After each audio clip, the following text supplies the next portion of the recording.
like, so you get the weekly shipments, they're already sorted for you. Here are the specific recipes, and you just go ham. So Right. Yeah, I don't know where I get it from. I guess I've always kind of been interested in cooking. So I guess I don't know if I'm a relatively good cook. I don't know what I don't know where my generation stands on cooking. I mhm. remember a funny Twitter discourse in the economics world was a debate on, it's like a Twitter thread a tweet went viral and it started discourse, and the discourse was, is cooking at home really more affordable than eating out? And this person was, I think they were making the argument that, well, actually, because of the argument was really stupid. I can't remember what their logic was, but it was like somehow, some way, eating out is actually cheaper than cooking at home. But that's that's not true. I don't know where they got this from, but it's like you're always saving money if you're not eating out. But Yeah, eating out is unfortunately, fun though. I've since I started doing this, I mean, for really about a year, I've basically, I can't tell you, it's Yeah. probably twice in the past year have I personally cooked food. It's Mhm. either been my girlfriend preparing it or I've door dashed it, just because before I started doing this full time, I was basically working three jobs. I was working for my 9 to 5, and then I was writing and doing stuff for Luke Beasley when he was like publishing like newsletters and stuff like that. It was like 3 to 5 articles a day. Yeah. And then I was doing 3 to 5 videos a day and all doing all my own editing. And that was just, I didn't have time for really anything. And then when I started to do YouTube full time, well, then it just increased the volume of videos that I did and stuff like that. So I'd never got any time back, but that's another reason why I'm scaling back a bit. Plus, views Yeah. have just been down, period, for people in the space. And, so it's like, obviously right after the election, I think people are exhausted. So it's probably another reason to just dial it back a bit. But Yeah, I've been incredibly busy at work, and so I haven't cooked. Well, I've cooked. I think that the thing that I I'm pretty cool just eating the same thing for a really long period of time. Like I can, that's an amazing trait. Like if you can do yeah. that, you can do a lot. So meal prep for me is like I'll just make tacos for a month, and I'll just eat tacos every single day for dinner for a month. And most people can't. Apparently, that bothers most people, but for me, I'm just like, yeah, I don't give a shit. I can eat the same 100%. thing. So my best friend, he's a heavier guy, and he's always been a heavier guy. He's tall, but he struggled with weight, and the most weight he'd ever lost, he went to when we were in college. I think he was either sophomore, junior. It was not senior year, but sophomore, junior year. He went to Japan for like a short semester, and when he came back, he had dropped like 100 pounds. It was amazing, and the reason was because number one, it was the summer there. So between the temperature, he was walking a lot because he was walking from his wherever his domicile was to the school. So it was like 2 miles a day, and he just ate chicken and rice for like 2 months straight with very little. Like it was stunning. And now, of course, was funny. I mean, it's not funny. It's you can see he's really upset about it, but he's gained a lot of weight back, and he's like, I just can't do the just eat chicken and rice thing, like I used to. So the fact that you're able to still do it, keep that trait. Yeah, I had a friend who my friend actually has the most insane weight loss journey that I've ever personally even heard of.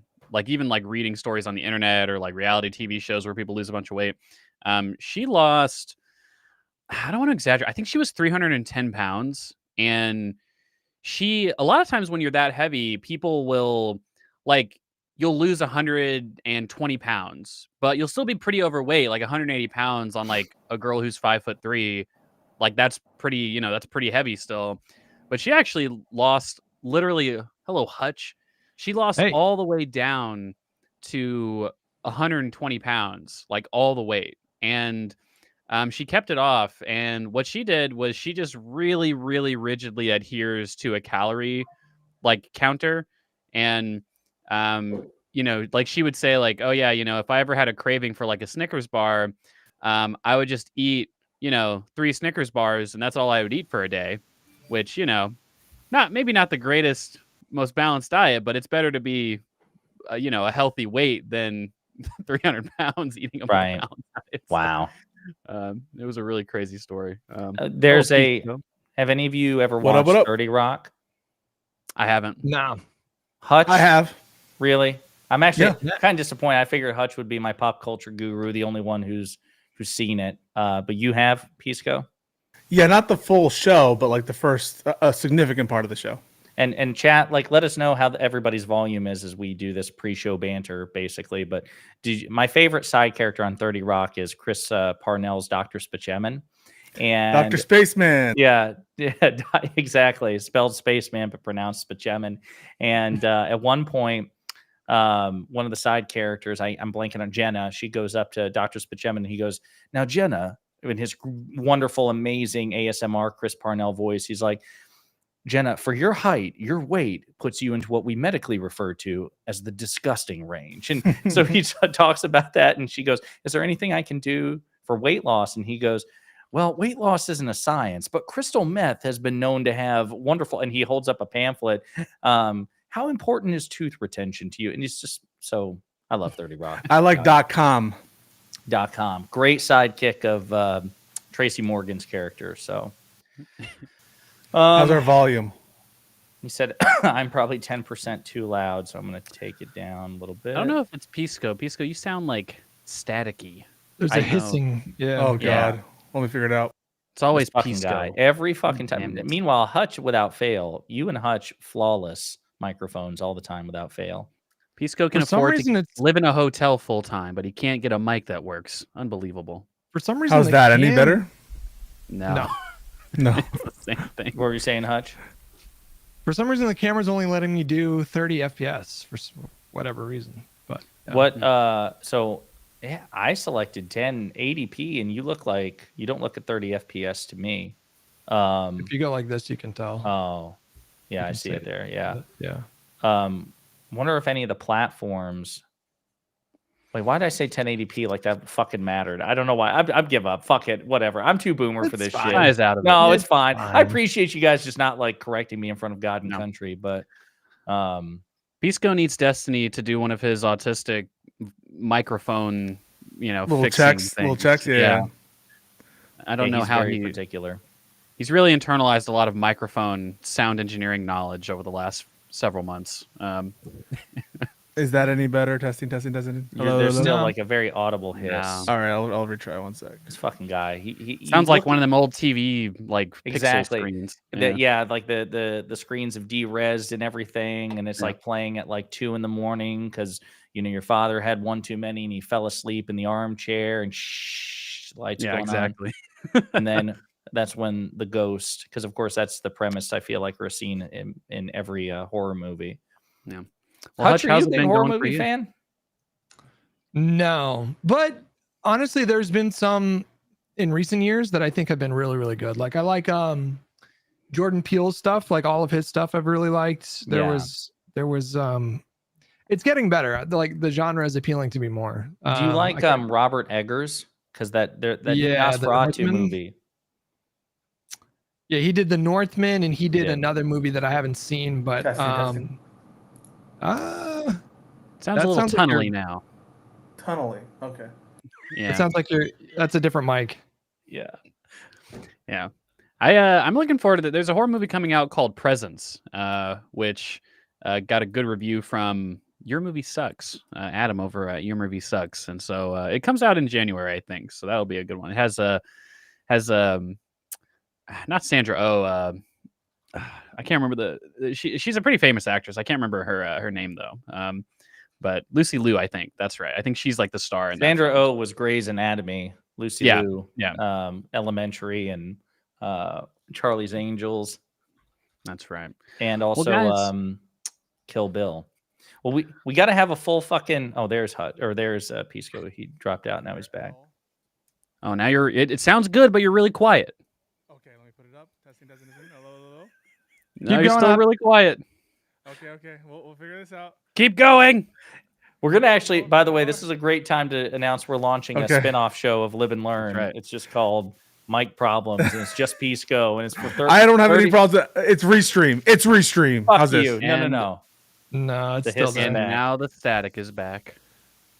God damn it, Pisco. How's this? Testing. Hello? That's good. That's good. That's Just leave it. Don't touch Yeah. anything. All right, I'm not touching it. Don't look at it. Don't even look at it. Wait, Don't think what about did you it. even do right there? Because I that just turned the gain down. Turn the gain up. Turn the volume on Microsoft Windows down. I don't know why that worked. This feels like it's restream, and There we you all go. have the same mic. Yeah. Like we all have the same. It's exact- restream. Are you rocking a Shure there, Pisco? It's a Shure. It's a Shure. Whatever the Shure is. Yeah, I actually Hey, just it works on my stream. yeah, man, it looks good. So, well, listen, welcome to Live and Learn, everybody. We should probably start doing intros or whatever. Obviously, yeah, I'm figuring that out, and to that end, Yeah. there's a YouTube link down there. It's still in progress. We're still building it out. I'm commissioning art. It's gonna look amazing. But that's the channel where you can find all the VODs of previous episodes. I've given them all nice little titles, and so yeah, that's gonna be our YouTube channel, and it's gonna be built out, and we're gonna have segments and all that cool stuff. yeah, exactly. I'm just like nodding along, but yeah, they're putting all this together, and so yeah, welcome to Live and Learn. Now the great thing about Live and Learn, in addition to just the guests, is obviously we don't have a lot of shit planned in advance, so it'll be interesting to see where this goes. But I'm Josiah with Pondering Politics. We've got Akana Boy, we've got Hutch. No, sorry, Hutch. Wait, damn it. Okay, there we go. Hutch, and then we've got Pisco. Pisco, Merrick Garland's #1 defender. Number one, daddy. Exactly. So, fellas, A lot of what the fuck? politics. A lot of Yeah. politics. I I labeled got a it. lot of things to say, Josiah. A lot of beef to start. Well, Nick okay. Fuentes got arrested today. True. What He for what? did. He did. Somebody battery. somebody showed up at his door, and he opened the door and just pepper sprayed her right away. And then he Yeah. just got charged with battery. There's a mugshot, and she's gonna sue him. Oh shit. She's got He a case. pepper sprayed a lady who knocked on his door. Pretty, beta behavior, if I don't say so myself. And now he's going to prison apparently. So, what are you Is gonna it do? misdemeanor? Going Ah. to jail. Misdemeanor battery, right? I don't know if it was a felony. It's a No, I misdemeanor. think- I'm Oh, sure yeah. he'll A be fine. misdemeanor in Illinois. He should hope he doesn't go to prison because I don't. How do white supremacists do in prison? Not They okay, thrive, I Josiah, think, to don't joke they? About that stuff. I don't know. I mean, he might mean, do can pretty you- well. I mean, I'm just saying the Are you guys horror joking that could. about anal rape?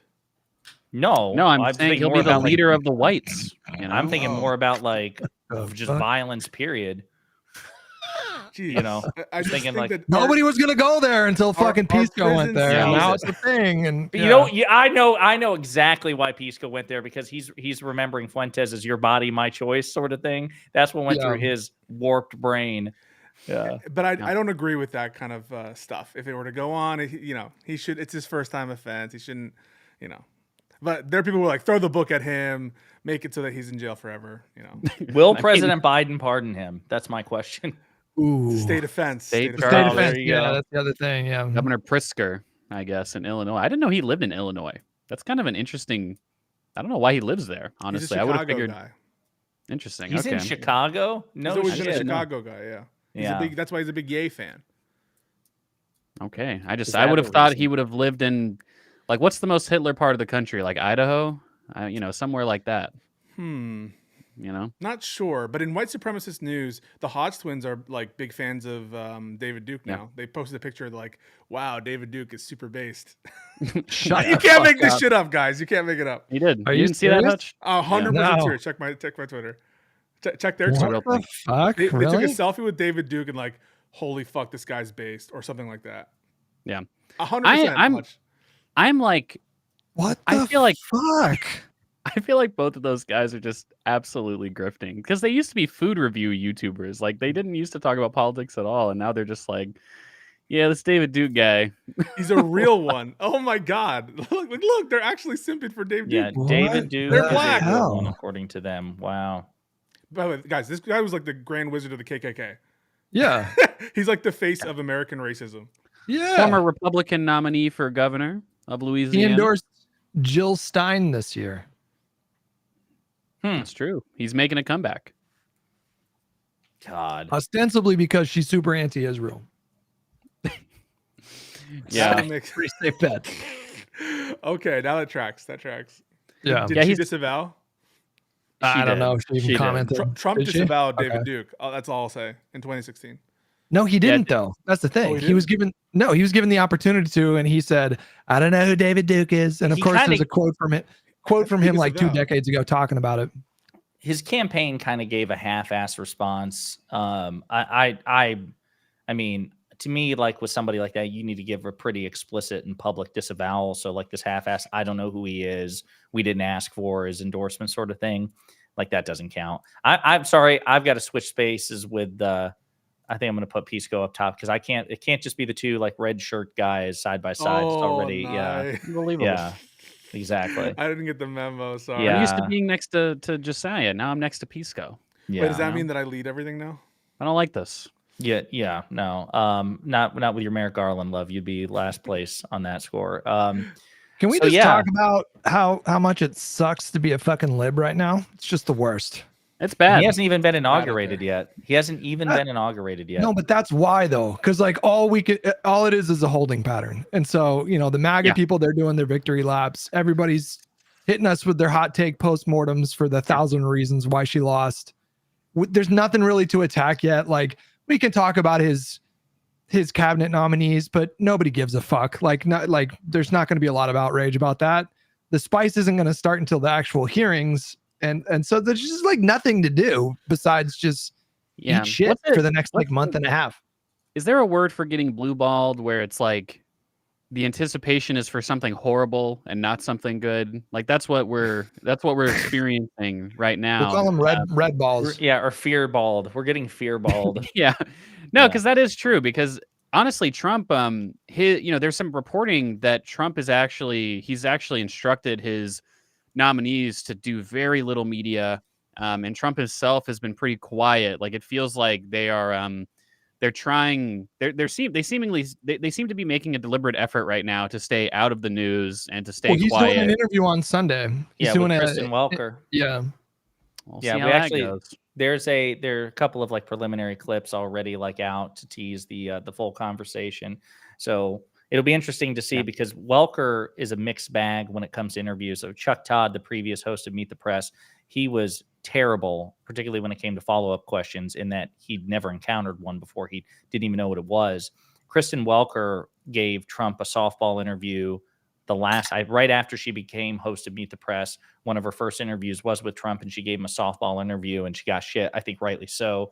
That's one of the things that I'm very nervous about is what will legacy media do with Trump, because I genuinely believe that the temptation is going to be to normalize him. Like maybe even this might be how they justify it, besides whatever sort of like financial incentive, which is like, well, we criticized him in the past. He got elected anyway. So this is like a mandate from the people to just shut the fuck up and treat him like the normal candidate because he's won twice.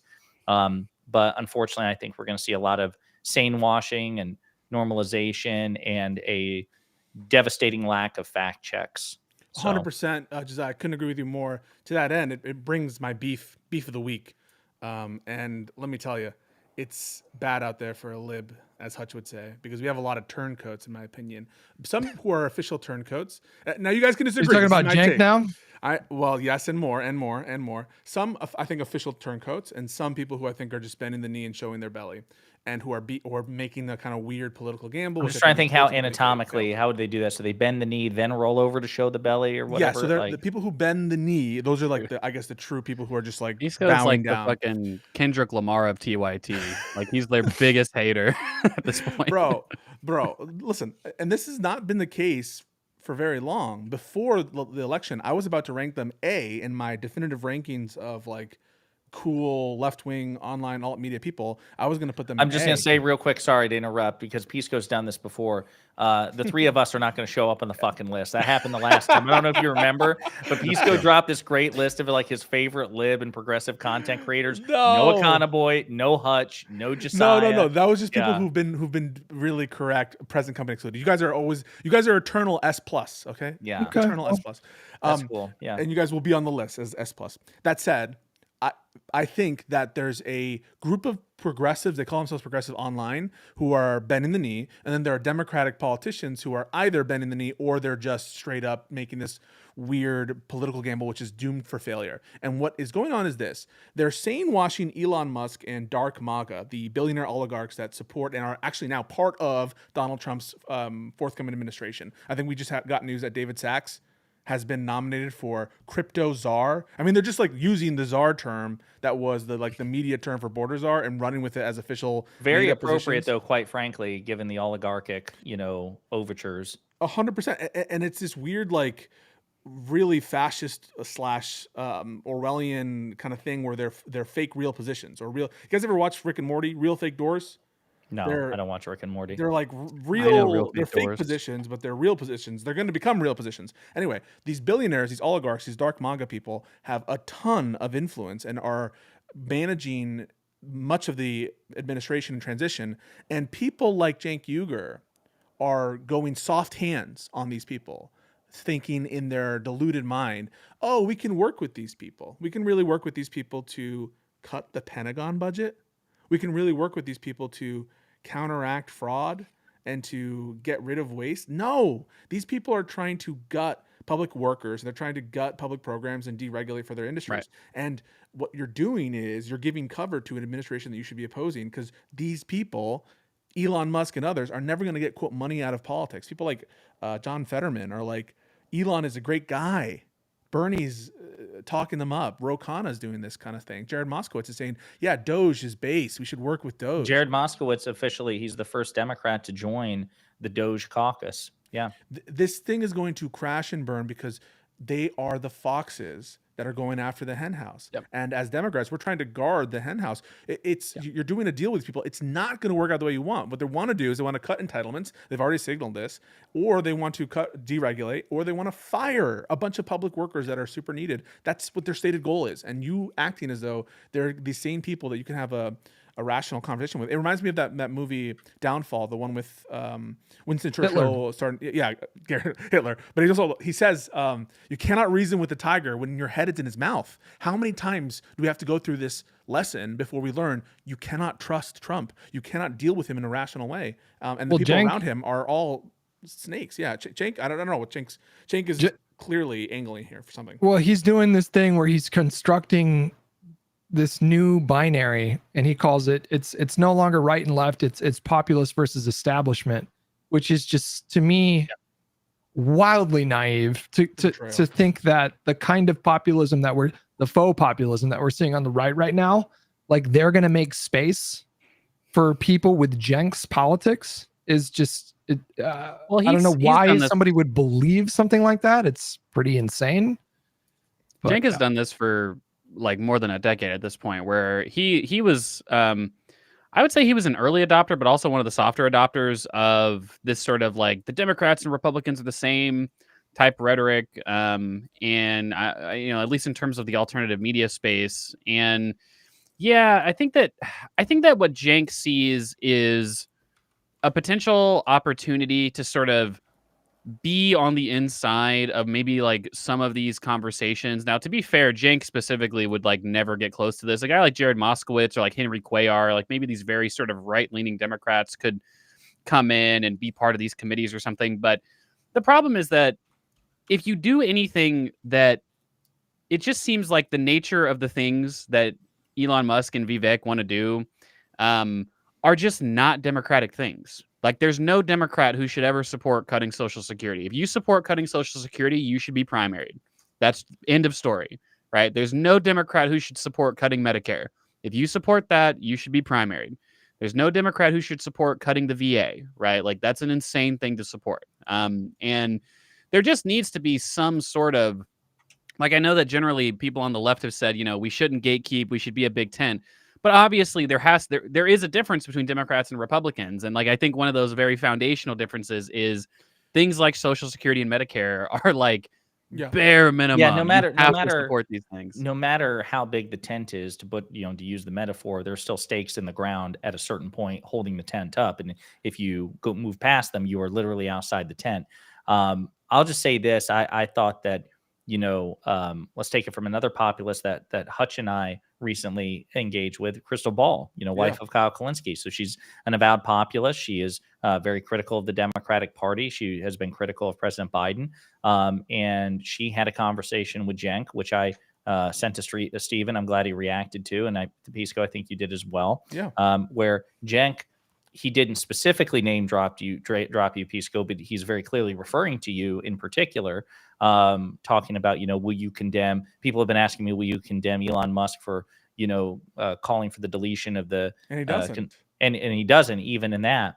I just, John Stewart also had a conversation with Bernie Sanders kind of on this topic as well, which is, to what extent are you going to work with the Trump administration?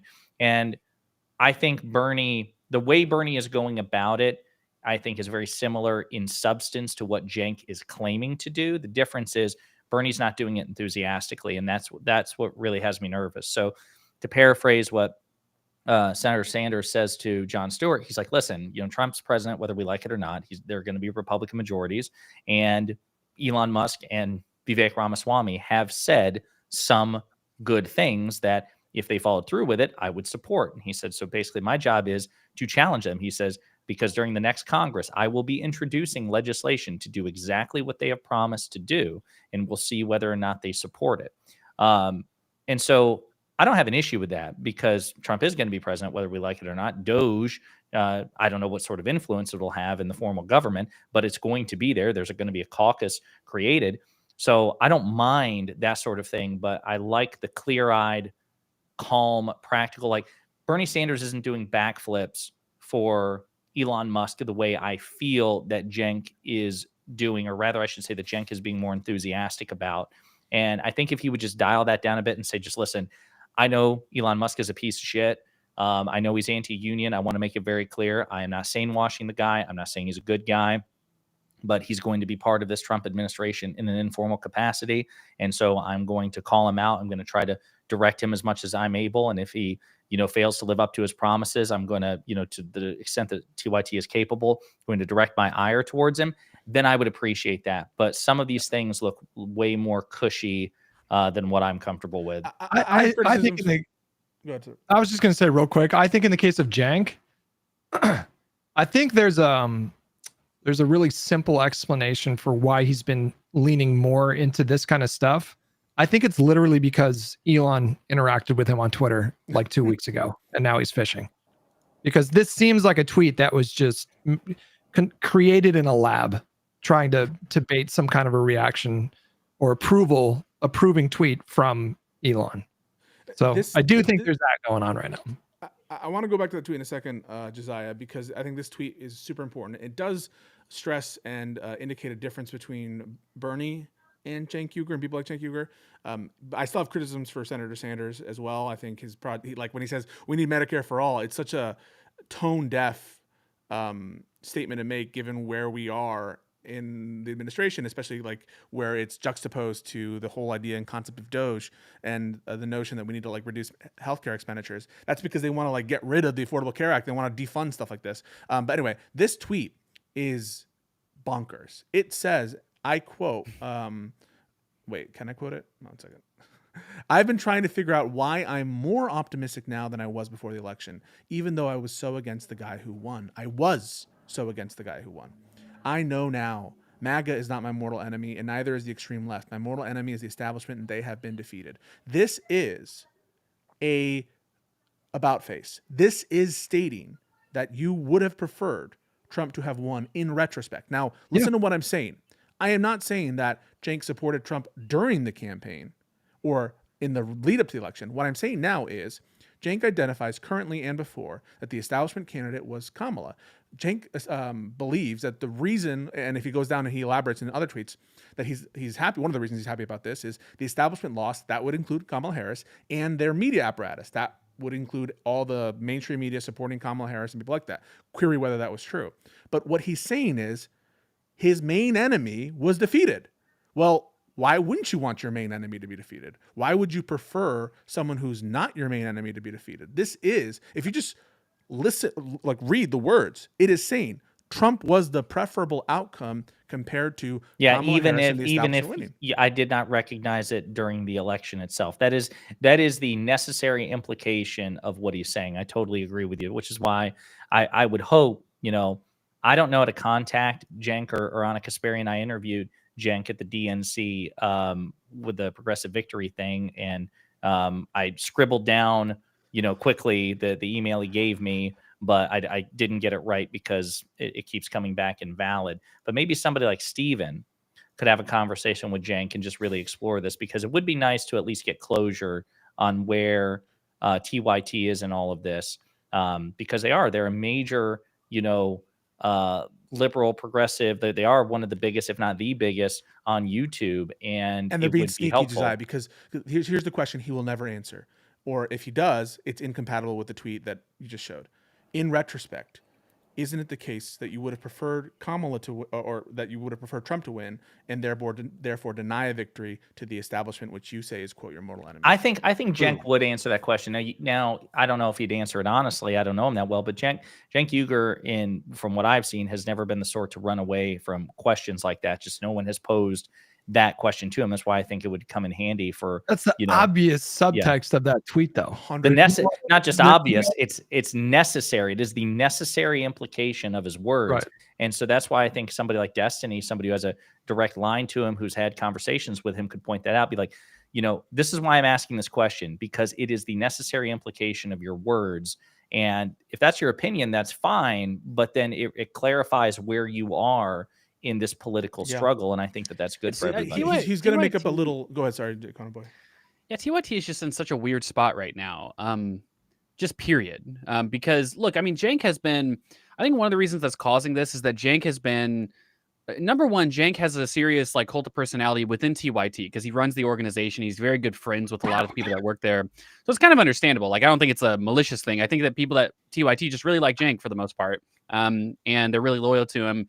And Cenk personally has been sort of excluded from Democratic Party politics and from even some of the organizations that he founded. When he ran for Congress, that was just, there was a national smear campaign against Cenk Uygur, and it was devastating, and I can understand why he would feel some type of way about that.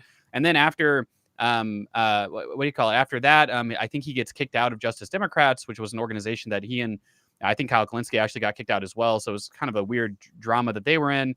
And then, Cenk and TYT in general have started, they've picked fights and they've really burned a lot of relationships. I think that Kyle and Cenk have a really shaky relationship at this point.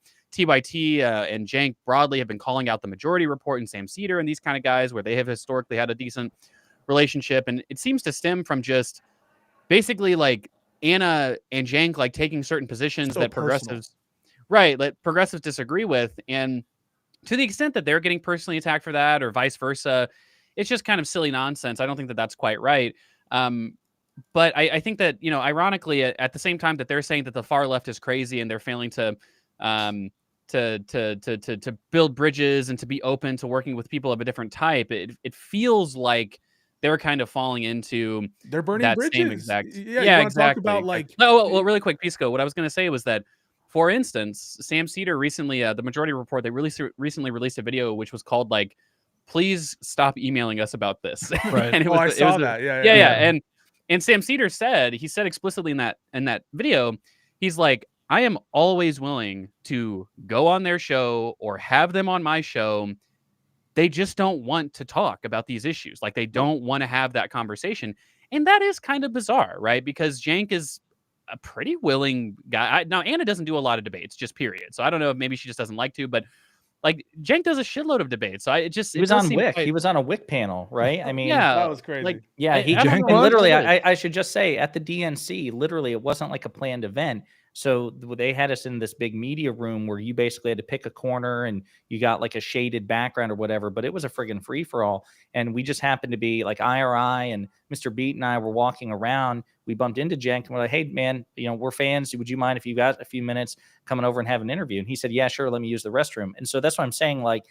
I just want to say he was a pretty cool dude, in conversation. And I don't want to discount that. And I'm sure he would have a conversation with Destiny or somebody, and you probably don't even have to be like he would have a conversation with Hutch. Maybe not Pisco just because of how combative Pisco is, but maybe even that too. I don't know. Come on. What we want right now is honesty, and there's this crying, wailing coming from people who support TYT and TYT itself. They're like, you guys are all canceling. As Econopoint just said, like, and it's obvious, they've been picking fights with everyone on the left wing this entire time. So I don't want to hear about purity testing. And what we're like having a discussion about and why we're angry is you're literally saying, in retrospect, Trump is, as the anti-establishment, is the preferable outcome. And you're literally saying-washing a class of billionaires who you've stood in opposition to your entire career. You want to talk about getting money out of politics? The number one TYT political goal that you could maybe even, I can't think of another one that's more important to them than the getting money out of politics.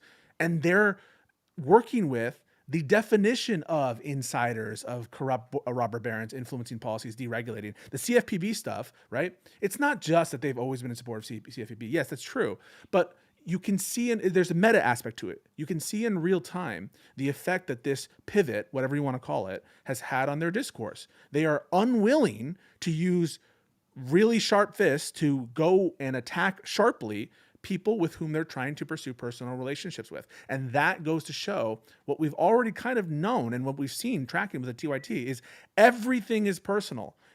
All of their changes are like, oh, I met this MAGA guy, and that's why when I realized that I could have conversations with these people, or oh, I was assaulted, and that's when I knew that crime was out of control. It's all personal. Watch the Thanksgiving with Hassan. Everything that you could feel the frustration and anxiety coming from Cenk, and it's all personal, in my opinion. I think, to be fair, if you go to TYT's channel, there's not a shortage of videos criticizing the elect administration and like their nominees and stuff like that. It's just that there does seem to be this desire to work more intimately with these kind of people. And some people might be asking, well, what's so wrong with that? Why can't you work with these people? The problem is that people like Tulsi Gabbard and RFK, they give cover to this broader right-wing sort of proto-fascist apparatus where it's like, look, aren't we bipartisan? We picked the craziest possible Democrats and they're working with us, right? Like, aren't we really the party of unity? And like, you see Trump even tweeting out things like, oh, I heard Kamala's campaign was in a lot of debt. If there's anything we can do to help, our country needs unity. Like, this is all just a bunch of bullshit. Do you really think that Trump is going to get into office and all of a sudden play like a very conciliatory role with Democrats who are going to oppose his agenda? Like, no, of course not. Like, these are useful idiots, unfortunately, right? And this is where we draw the distinction between what Cenk is doing and what Bernie is doing. Bernie is setting them up to be called out on when they inevitably fail to be good on these issues. Like, for instance, there's some hope that this Republican administration won't destroy the NLRB. Oh, Lori Chavez is actually good. She co-sponsored the PRO Act. Now, look, it is easy to co-sponsor a bill and take credit for it when you're in a D+2 district that you're actually pro-union. We will see. We will see if this is the Republican administration that doesn't try to shit on unions 24/7. And the truth is, like, I guess I'm open to Trump totally changing his style of governance, but like, I think people who are predicting that, or people who are sort of, trying to be a part of that, like, oh, maybe it is different. Like, it feels very naive to me. I've got a lot to say on that, but I do want to turn to Hutch. So Hutch, how do you feel about this? And did you see the, I thought I saw you react to this, but I could be making it up. Did you see Crystal Ball's conversation with Cenk? I started it. I only watched like the first 10 minutes, and it was just another reminder to me that, the reason why I feel like I'm trying to be more chill. I don't know about you guys, but going into this, like, I'm not saying that I want to go the Cenk route of like trying to ingratiate myself with people, but like, I'm trying to approach the discourse a little bit more chill this time.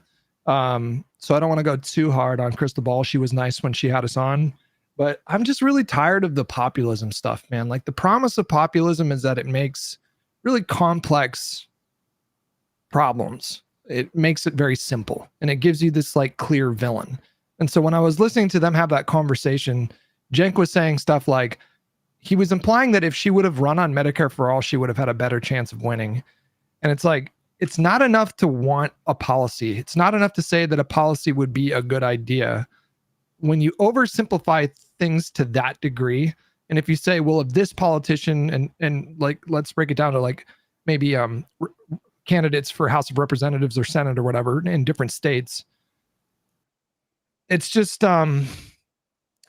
frustrating that this idea that there's this one size fits all approach to politics, and so like there's this Medicare for all litmus test, and basically to people like Cenk and to people like Crystal Ball, anybody who doesn't explicitly run on Medicare for all is basically their mortal enemy. So And I feel like that just makes the discourse so much stupider because then their viewers are like in my mentions, and then that stuff spreads, and that just seems to be the prevailing thought with the lefty space right now. It's just, so here's what I would say. Listen, I understand your frustration. I know you don't like populism. You probably like it less than I do. But one thing I'll just say, and maybe data and trends will come out to change my mind on this. But right now, yes, I am of the opinion that at the very least, populist rhetoric is the way forward. Let me put it like this. Maybe I'm wrong. But to be broad about the rhetoric and say, okay, the Biden, I'm a return to normal approach, or the Trump, I'm going to fuck shit up approach, I am now convinced that unless something changes, you have to campaign on the fuck shit up approach. I do not believe that in this political climate, a return to normal, I don't think that that's a winning strategy on the national level. So I understand your point about the dangers posed by the implications of populism and populist policies, but populist rhetoric. At this point, if I were a campaign manager and someone said, okay, Josiah, should I use establishment rhetoric or populist rhetoric? I would say populist. But that's me. Well, who's the establishment to us? Like the establishment to the right is going to be like academia, liberal elites, the media, like Hollywood. That left represents the establishment. And then when you ask people like Cenk, it's like big pharma, billionaires. And is there an appetite for that kind of populism on the left right now? Is the country sufficiently anti-billionaire that would even be like a winning message? Is my question right now. I mean, I think it is kind of a folly to your point to say that any one particular change would have resulted in a win. I think that directionally we can say that there are probably some things that Kamala could have done that, probably would have improved her odds. But obviously that's a universe that's not available to us. We have to make educated guesses. I just think that the problem that a lot of people, I think, like more like moderate leaning people have when it comes to analyzing the sort of political efficacy of progressive messaging is that they sort of assume that people are either more primed to be scared of progressive politics, or they have this like more sophisticated view on progressive policies where it's like, oh, they're going to take away my private insurance and that's bad and this kind of thing. But the reality is most people are operating, you got 30% of the country that just doesn't care at all about politics. And, it's like, that's just pure icing on the cake if you can get those people to vote in general. And then you've got probably another I would say probably another 45% of the country that, they vote and they're active in that process, but it's not like they have very sophisticated reasons. Like when you ask the average person why they voted, how they voted, oh, I saw Trump talk and he said immigration was a problem and I kind of agree, so I voted for him. Like that's like maybe like a median response that you would get from a Trump voter. A Kamala voter might say, oh, I just really don't like Trump. Like he seems like a horrible guy or whatever because of all of his negative rhetoric. So, I voted for Kamala, right? And so I think that the question is really like just what is the candidate and what is the voice and what is the message that would just kind of appeal to those people in a broad sense. And then you've got your base of your parties, which will vote no matter what. Well, do you have an answer to that question? Yeah, exactly. So I think that what the Democrats should do, and I think that's something that the Republicans do very well, I would say at this point, is they just need to pick simple one-liner policies. You need to pick like 5 things that you talk about incessantly. And they don't even necessarily have to be policies. Like they could just be goals. Like for instance, the Republicans run on mass deportations. They don't talk about instituting a new immigration system. They just say, we're going to do mass deportations, right? And so I think that if the Democrats could come out and just be a little bit bolder on their messaging and say, some of the examples that I use is like Kamala says, we're going to build 3 million new homes. And she talks about the more wonky ways that she's going to do that. That's just not a big goal, right? 3 million homes is lower than the natural rate of home construction in this country. That's ridiculous. Just say 10 million. Say 15. You're making things up. 3 million is a made up number. You might as well just make up a bigger number if you're going to run on housing affordability. When it comes to her healthcare plan was, we're going to expand Medicare to home care. That's a ridiculously stupid healthcare plan. Nobody gives a fuck about that. It affects like 2% of people, right? Just say, we're going to provide everyone health insurance. How are we going to do that? Everyone can buy into Medicare.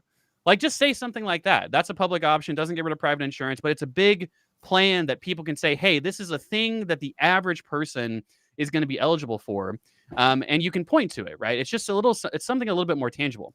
And then there's also a negative side of the rhetoric that Josiah mentioned, right? Where you need to have, I think that unfortunately in our politics, and Rachel Bidikofer actually says the same thing, like, you need to have a boogeyman, right? You need to have like someone that you're attacking in a specific way.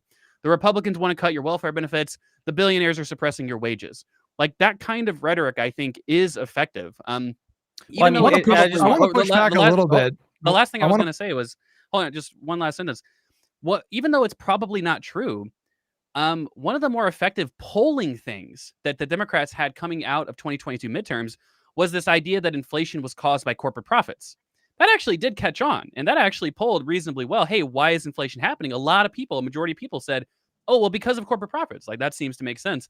So, hitting on those things, I think, is probably good, strategically, probably a good idea. I want to push back on a couple things. So the first thing was that the expanded Medicare for in-home care is way more than 2 million people. So according to like a cursory Google search here, 14% of the population provide unpaid elder care to their parents. So that was no small thing. And then when we talk about like healthcare, I'm with you. I want to see something like a public option. I want to see something like anybody can buy into Medicare. The recent polling suggests that Americans broadly are pretty fucking satisfied with their healthcare, which might surprise a lot of people. But it's like 75% of people are satisfied with the coverage that they get, and 86% of those people are satisfied with the quality of that care. And so it's just, I mean, I'm with you, but I'm just saying, like, I don't know if it's like that cut and dry. Like, I don't know if that's going to be enough. It doesn't have to be Medicare or healthcare in general, right? Now, I agree that polling makes sense. Now, most people, when polled, would say that healthcare is a real problem in this country. It's almost the difference between saying my personal financial situation is good, but the economy is bad. And so a lot of people will have that sort of perspective on the healthcare industry, which is to say that when you're running a campaign, it probably makes sense to play on the, healthcare is really bad and it's a problem thing. Now, it doesn't have to be that. Like, you could talk about unionization, raising the minimum wage. There's a billion different progressive policies that are big and bold that you could, really try to run on. I just happen to think that labor issues, healthcare, and housing are probably the three things that I would really focus on. And so, again, it's not to trivialize the healthcare expanded access to seniors. It's just that when Kamala says, like, even the child tax credit, that's a good idea. It's good policy, but only a small minority of voters have kids. Right? It's a very important policy. It's very good policy. But if you're saying we're going to expand a child tax credit, number one, that's not intuitive to people. Number two, it's not actually a big deal aggregately because most people don't have kids that vote. And number three, it's just too wonky, right? It's too wonky. Can I ask a question about it, Conor Boy? Right. Yeah, go on. So, on the one hand, I think that I partially agree with you. I guess I'm wondering, how do you explain a lot of the general sentiments that Kamala was presenting in her campaign strategy? Like, I agree with you on the one hand, there's some wonkiness in the actual meat and potatoes, but then in general, she would say things like, we want, you know what I'm talking about, like that she's pro-democracy, she's pro-America, she wants a economy that works for you, and so she was relying on kind of more general tropes in some capacity. Can you disentangle that a little bit? I'll take a stab at this. I think that sometimes she alluded to broad sentiments, but that's not a specific goal. So, like, I think that that's the point that Econoboy is making. So, like, mass deportations, to use a very crude and cruel, juxtaposition to a Trump policy, that's not a broad sentiment. That is a broad goal. It's not a policy because it doesn't go into the mechanisms of how you would do it. But that is a specific goal as opposed to being pro-democracy. And so I think, unfortunately, it's almost like, and again, maybe the data will ultimately contradict us. Like I said, we have exit polls now, and we've got like preliminary stuff from Navigator, but like Pew Research and some of the stuff over the next few months will give us more, specific and more reliable polling results. But it's almost like she either went too broad in terms of sentiment. I'm pro-democracy, I'm pro-happiness, or whatever, an economy that works for everyone. And then she went on the other extreme, which is I'm going to build 3.5 million new homes, and I'm going to, it's a $25,000 credit for this. And whereas Trump almost found like that Goldilocks where it wasn't I'm pro democracy, it was mass deportations. It was, these ridiculous things that he never had to go into the details of. So he never got as specific as she did, nor did he get as broad in the sentiment. And maybe that's just, maybe we're, this is like a confirmation bias thing and it won't be reflected in the polling results. But I would say that that's the meaningful difference. No, I mean, to Josiah's point, like I think that what we have to make clear here, I am not saying if Kamala does these things, she wins this election. I just don't. I can't know that, right? I am just saying she does better than she did if she does these things. In my view, that would be like my strong opinion. Is it enough to flip 100,000 votes across the Midwest and actually lead to her to win the election? I think probably so. Like that seems like a small number of votes to either inspire to additional turnout or to flip in general. But who really knows? I think that at the end of the day, like in 2028, the presidential election is probably going to look similarly to this one. There's going to be like broad geopolitical, economic issues that are going on. That's going to form the base of 90% of people's votes right there, which is to say you can't really change those things. So, you're kind of fighting over 10% of people. And that just might not be enough. And that's where you're trying to optimize and min-max your sort of messaging campaign. Kamala could have never campaigned, literally not had a single thing released from her platform, just, hung out at her house for the 3 months that she campaigned for president, or the 5 or 6 months, let's say. And she still would have gotten probably 45% of the vote. Because that's just kind of how, people are very negatively polarized and people have kind of had their minds made up for a while. They're very like biased towards one direction, but these things make a difference on the margin. It's the same thing like, does a woman get less votes than a man, all else equal? Well, probably, but does it literally cause you to lose an election that you otherwise would have won? Well, only if it's really, really close, right? Like it doesn't make the whole difference. Your theory of the case, and a lot of people that I see in the left space, their theory of the case is that if she would have leaned in more to economic populism, then she would have stood a better chance. Or some people are going as far as to say, she would have easily won if she would have promised things like paid family leave and Medicare for all and stuff like that. I'm saying that she had a couple really big vulnerabilities going into this election. Number one, the border, and number two, Biden was blamed for inflation. Whether or not that's true, I mean, it's true that the ARP contributed somewhat to inflation, but the Republicans were able to successfully message on Biden being this reckless government spender who caused inflation to spiral out of control. And to me, it seems dubious, the prospect that if she would have come in there and promised even more big and bold government spending programs, that would have been a winning message in 2024, maybe in other years, maybe in 2020 or maybe in 2016 or whatever. But it just seems like a progressive candidate or progressive politics was just always going to have a really tough time convincing people in 2024. I think any politics, let's look at it. Let's be clear, Hutch. Let's be fair. I think any, you say progressive politics. I think any politics, because even the more moderate coded campaign she ran lost, right? So even the more moderate approach, it clearly had a tough time persuading people. I just think it's unknowable because we don't like, would she have done better if she went on these, or would she have done better if she had more time to campaign on the moderate? Like, just like what Econoboy said before, these are unknowable. And so like I can't tell you for sure one way or the other, but there are these theories. I mean, it'll be a robust primary. Like, these theories will be redebated when the primary kicks up again in 2027. And, we'll go, probably right after the 2026 midterms in December, January, you'll see people start to sort of exploratory committees and start to really run, basically start running for president.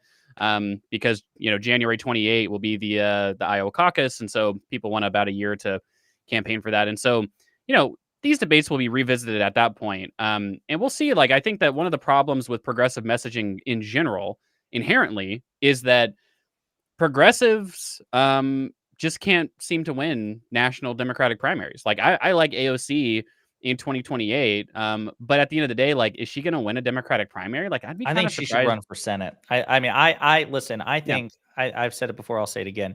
AOC's journey, her refinement, the maturation. I mean, it really is a success story. I think it's amazing that as young as she is a serious contender to be the ranking member on the Oversight Committee. That's the most singularly powerful and influential committee in the House of Representatives, and she may very well be taking the place of Jamie Raskin, who is going to be the ranking member of Judiciary because Nadler dropped out. That's extraordinary.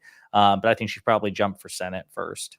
No, and I think that there's every likelihood that number one, she won't even run, and number two, that even if she did run, that she would lose, right, in the primary. That is, I'm just saying that in the general election, I think she would be a surprisingly strong candidate. Now, other than that, there are other candidates like your John Ossoff. He's probably my number two, if not AOC. Now, he has a tough re-election campaign coming in 26. If he loses that derails the whole thing. Well, he might be But running up against Brian Kemp. That's the scary thing, But because I was going to say though, when you look at John Ossoff's when you look at his rhetoric, you can have like moderate politics, but also populist rhetoric. That these are compatible views. So, for instance, like at the same time that he'll say, "I don't support Medicare for all. I don't support the Green New Deal." He said that over and over and over again when he ran for Senate in Georgia, from the primary all the way to the general election.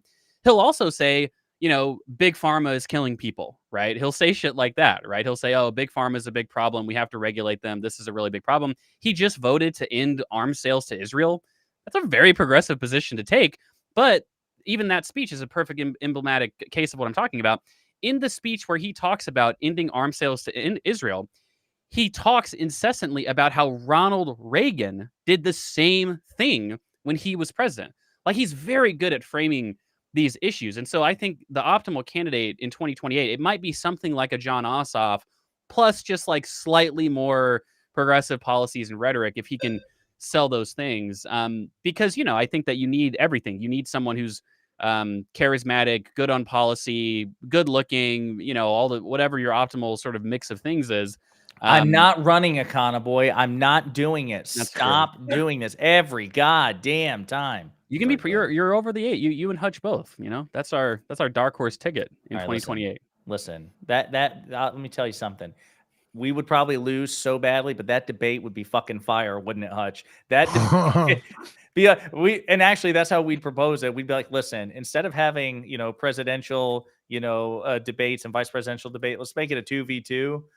Stream it on Kick. My sizzle reel of disqualifying comments that I've made on the internet over the years would be like a Martin Scorsese. No, but that might actually carry us. Yeah. That might actually carry us to victory. We win back the Gen Z vote with that. Okay, but if you imagine, because in 2028, this is something I've actually thought about, which I think would be interesting. In 2028, you'd have to imagine there's going to be it's going to be a very competitive Democratic primary, like probably like 20 plus candidates, like it was in 2020. And what are the requirements to get on the debate stage? You need to be polling at 1%. It's actually kind of a lower bound requirement. So if you were to imagine, like, if you're Destiny, right?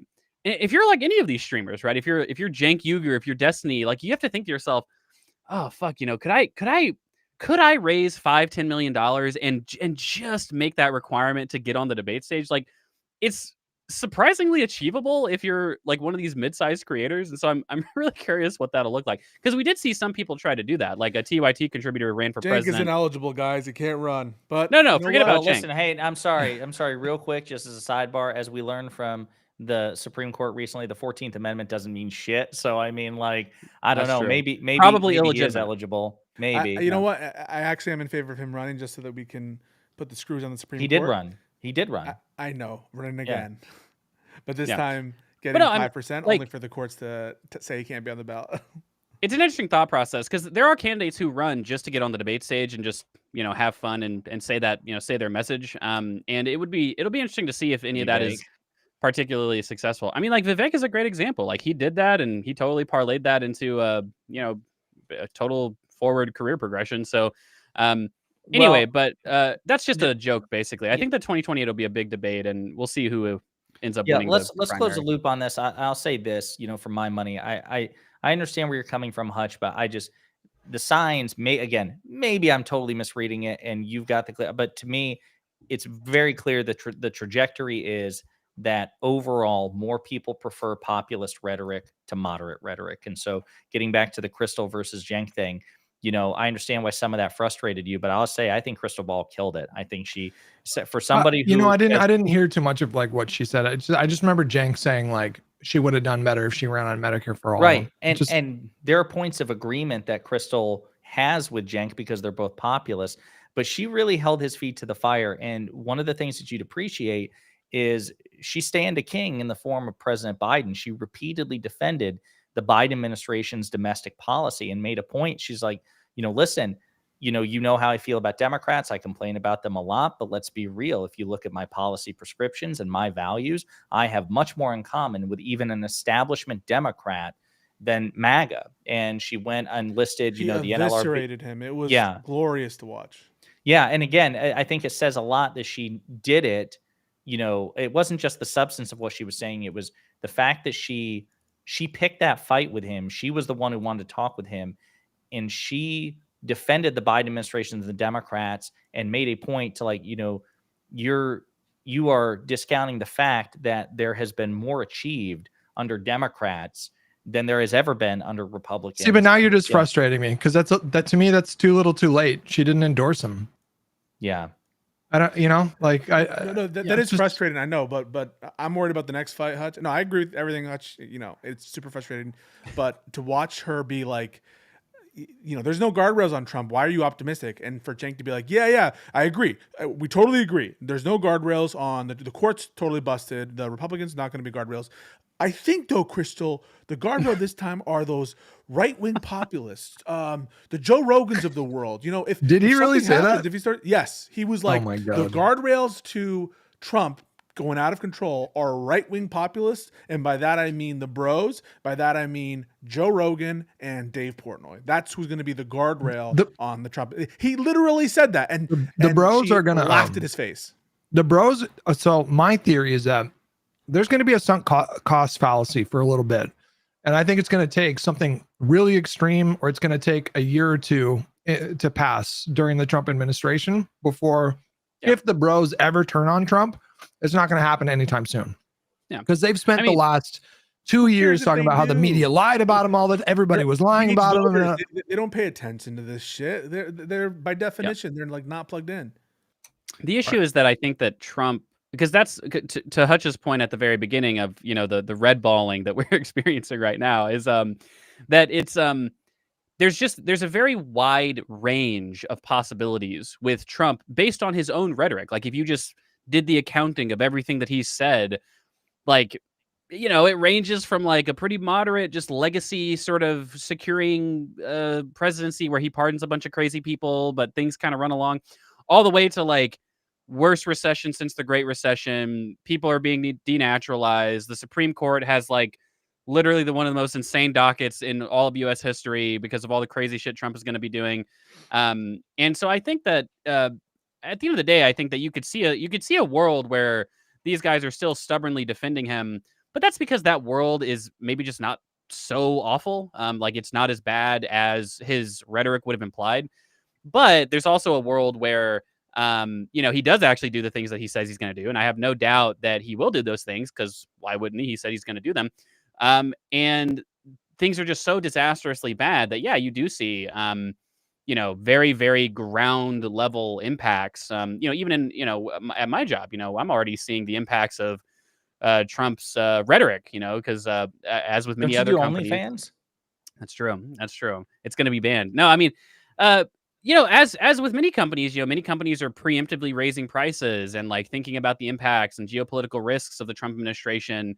I think that it'll be very interesting to see what their reactions are going to be, because I do agree with you, Hutch, that if Trump says if Trump does what he says he's going to do, I think his approval rating becomes 30%, and you do actually start to see like penetration into people like the Joe Rogan sort of media ecosphere, and criticizing Trump becomes maybe a little bit more broad-based than it is now. Now, does that mean that they're going to vote for Democrats in 2028? Maybe not, because Trump won't be on the ballot, so they might still have an excuse. Rogan, we're fucking cooked, bros. Like I think that we're cooked. We cannot rely on the bro class, but I do agree that there are things they could do that could upset people like that, though. No, I'm talking his actual approval rating will go to 30%. So it's not just Joe Rogan. Like I think there'll be a lot of people that are really pissed off because of tangible things that he does that affect people in real ways. But again, Trump, he won't be on the ballot in 2028.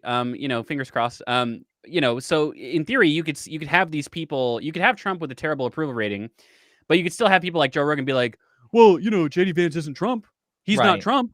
Like, Well, even though I and said Kamala's the same as Biden, and I'm being a hypocrite, like they are different people. It's like, okay, well, fuck yeah, you see, then, I guess. I'm again, he hasn't even been inaugurated yet, so I don't know how much brain power should be spent on contemplating 2028. Obviously, to some extent, we should, but like I've 5 said weeks it away. before. I've said it before. I'll say it again. Like, obviously, there's the bad scenario, there's worst case scenario, but I still think it's entirely possible that this motherfucker is the most cosmically plot armored person in the history of politics, and I could easily see a scenario. I talked about it, I think, either with Kyle or Brian or Waj recently about this because I do want people to at least fathom the possibility. I don't have the certitude and have never had the certitude that Donald Trump will definitively fuck everything up. Yes, he fucked up things quite a bit when he was president before, but it was almost like the frog in the boiling pot, or the lobster in the boiling pot, in the sense that a lot of people didn't feel it until he really fucked up COVID. Now, like, even many people forgot that he actually did start a trade war with China during his first administration, and we had to subsidize the hell out of American farmers because China retaliated with their own tariffs. But like, people just they sweep that under the rug. I think it's possible that Trump just moonwalks blindfolded through this minefield, and he doesn't see the political consequences of the things that he's talked about, because some of the things he avoids implementing, the things that he does implement, which are bad, he's not held, like, he's not attached to, it's seen as somebody else. And we could go into the 2028 election season where his approval rating is not in the 30s, where it's actually. Well, if I'll tell you, if he really is, who knows how far he'll go with the mass deportations, or if he'll actually follow through on the tariffs. But if he does, I was just on a podcast last night with a couple guys, and they pay attention to politics, but I don't know Is if that they the PKA get like thing? Yeah, I don't know if they get into the weeds quite like we do. And one of the guys, I was trying to explain to him that the prices will go up. He was convinced that protectionist economic policy would result in like good economic outcomes in America. And me and the other liberal host over there, we were like trying to explain like this is why the prices will go up. But he was convinced that wasn't going to happen. But like, I saw a tweet from Jack Posobiec where he was just like, "I'm willing to pay more for goods if they're made in American." And you click in the replies, and it's like dozens of blue check marks that are like, "Hell yeah, I'll pay more for made in America." Right. Bull fucking shit. Like, if they actually do that, and if these prices actually go up, people will turn on him. Like, if they fuck with their wallets, if they fuck with their paychecks. Can I just say too, though? Can we talk about this? Because again, maybe you all disagree, but I'm a firm believer that, again, another lesson that Democrats should learn from this is that facts don't speak for themselves. And so I think that if prices go up, that Democrats should just not assume that people will associate that with Trump, because I'm sorry, I think Trump defies. I'm not saying that he's not bound to any sort of political gravity. He is, but it's reduced for him. He's able to jump a little bit higher than the rest of us. That would be a first. That would be a first in history, though, because anytime economic circumstances diminish, voters invariably. Trump himself, like, that's why I say I'm not saying that he can totally defy gravity there. He lost as a consequence of the economic fallout of COVID, but it was also, even though the popular vote margin was far more substantial than this one, and in 2016, it was still, in terms of the Electoral College, pretty close election, 40-something thousand votes between the swing states. So my point is, I do think that again, I don't know what the gaming metaphor is because I don't game, but Trump is like debuffed some of that or whatever, like it's reduced somewhat. And so my point is, I think that Democrats, if that happens, we should have Trump "I did that" stickers fucking everywhere. We will. We will. Right. But do you understand what I'm saying? Like, Democrats should not just assume that people are, oh, high gas prices must be Trump's fault. We have to, like, that should be the answer to every goddamn question.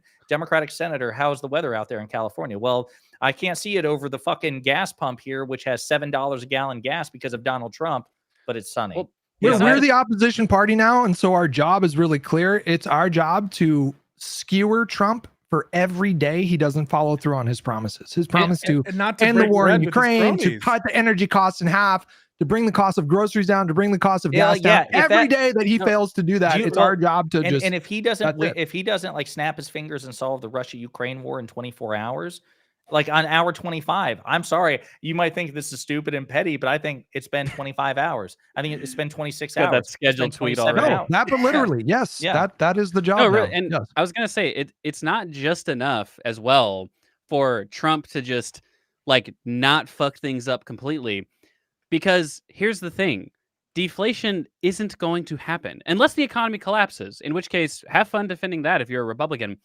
Deflation isn't going to happen. So I've got it bookmarked. Okay, I've got the CPI for grocery prices. Unless I see a 20% decrease in grocery prices over the next 4 years, then every Prices single are day. higher. How No, can exactly. we survive in Trump's Yes. economy? It's Like, so fucking brutal No, out because there. I truly do not like people like Rob Noor. Like, I'm actually curious. Like, let's say that 4 years goes by and we see that index, and let's say grocery prices go up by 7-8%. Just like it's just a normal rate of inflation. If I go to Rob Noor and I say grocery prices are up by almost 10%, that disproportionately hurts the poor. How the fuck can you possibly defend what Donald Trump has been doing in office? He has not addressed the problem of grocery prices at all. Right. I don't know what possibly. It's not use. I don't know what. What about your double standard? Because you said Well, wait a that was minute. okay, Wait a minute. now- I now it's actually your- think, you know what we should do? I mean, we're putting this out there. Somebody, and I'm sure somebody will do it. We should have a dedicated Twitter account to basically these, again, precisely what you're talking about, like every day or every week, and hope, trying to make it go viral about as soon as Donald Trump becomes president, what has not changed the way he promised it would. The and price doing of it eggs. right. Or the war, like I have Bookmarked. like a exactly like no, I do think like there should be a dedicated enterprise to this, be it grocery prices, be it wars ended, be it this, that, or the other. The wall, yeah, exactly. Mass deportations. I mean, like there should be a thing trolling Trump and putting it in there, because I'm sorry, that is one thing I genuinely believe, is that there is this reflex among liberals, progressives, and Democrats to just assume facts speak for themselves. And part of the thing, I know we're not as animated as the resistance was when Trump was elected in 2016. I totally understand why. But one of the things that we should be disciplined on is, okay, facts don't speak for themselves. We have to incessantly shout it from the rooftops. And I think that that's a great idea. So I think people should be bookmarking shit in real time. 100%. No, like if I was the Democratic candidate in 2028, and like let's just say that we only experience 2-3% inflation for the next however many years until the election starts to heat up. That's totally what I would do. Like I'd be like, look, he promised that a carton of eggs would cost half as much. Guess what? Here's the chart.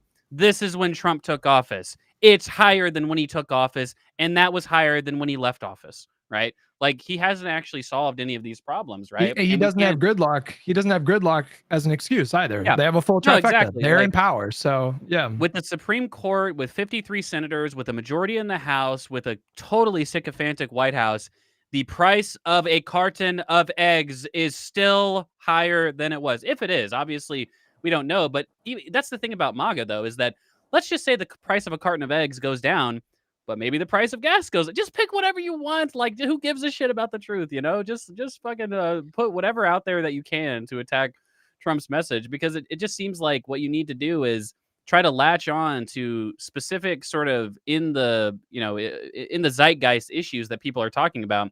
And maybe it's not a carton of eggs, but maybe it's, the price of housing or the cost of energy or whatever. And you just have to take advantage of those kind of things. What was it? Rahm Emanuel who said, don't let a crisis go to waste. Like, that kind of mindset for campaigns just makes all the sense in the world. So Turkish super chat here says, does Bernie Sanders think he can steer the Trump ship by cozying up to the Doge people? No. I think He's not Bernie thinks stupid. he can do that since he was able to push Biden to the left during his term. Go ahead. And No, respond. he's not stupid. He knows he can't steer that ship. But like Econoboy was saying, like him putting what kind of pressure did he say that he put on him? But to You move said, President Biden to the left. No, you said something about Bernie saying like He's he was gonna going to put basically call their put a bluff. bill to the floor. Yeah, exactly. Yeah, exactly. yeah. Oh, yeah. That he's going to actually bring forth legislation in the Senate next term, basically putting pen to paper for the good proposals that Musk and Vivek claim to have. He's going to basically force them to put their money where. Now, of course, because of Senate procedural rules, much of that will be at the discretion of, majority leaders at Thune or Cornyn. I can't remember which John. Was it Thune? I think won Yeah, the Senate. soon. Yeah. Soon. So that's the one thing that sucks is, bringing bills to the floor. Some of that is limited. You But can bring yeah, up amendments and like really put people on the record. I mean, Bernie, he did. There was one issue. I want to say it was. I want to say it was maybe during the infrastructure bill. I think that he threw out an amendment that was just like a clean, like $15 an hour amendment to try and put pressure on the Democrats to override the. Or maybe it was during the ARP debate where he did that with he's like, look, if you guys are going to say that you're not going to be in favor of raising the minimum wage to $15 an hour, you're going to have to actually go on record and say that.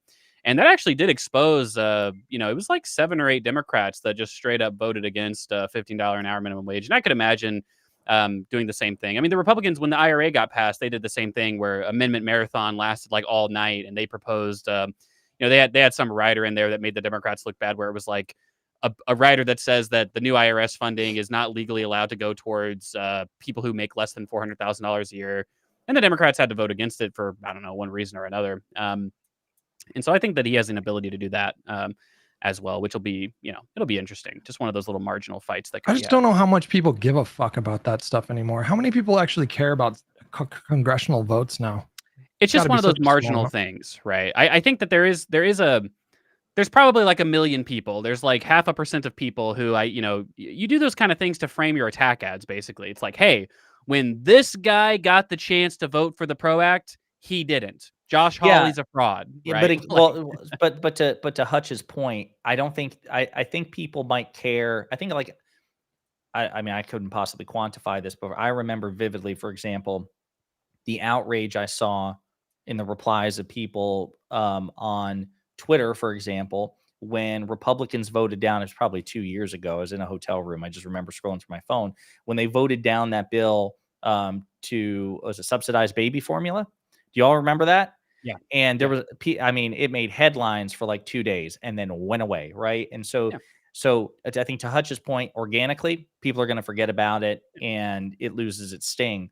But if you can make it last, if you can tie it to attack ads, if you can draw the connection, and again, not just blow the dust off it at the 11th hour, in my opinion, maybe I'm wrong, but I think if you continuously tie this person voted against during a time of baby formula shortage due to FDA budget cuts and other shit from the Trump administration, that they voted against subsidizing and expanding baby formula. And honestly, again, whatever, disclaimer, maybe I'm wrong, but I think even going negative about it, like I just don't see reflexively, why don't we say that Republicans want your baby to die of starvation, and throw that fucking thing up or get like visceral with it, because maybe it just works for Trump, but I do want to see more aggressive rhetoric coming from the Democrats. And I think that, obviously you have experienced political strategists who can test this. Blueprint is a great organization, which they test,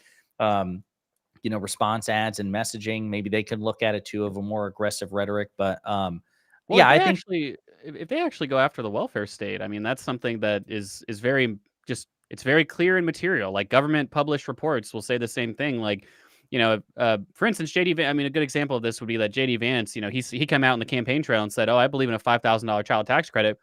Throw that up as a fucking bill. I'm sure Democrats would, I would say that if Democrats voted against that, cynically, that would be like, they would deserve every bit as much criticism as the Republicans, but like throw that bill up. And if they vote against it, be like, look, people don't have this money. This is how many millions of children are living in poverty because they don't have that money. Like that's a good, But bro, you know what? Again, the thing is so frustrating about this from just a politics lens, because obviously if you can give an enhanced child tax credit, which, cuts child poverty in half or then some, that's great, obviously on the merits.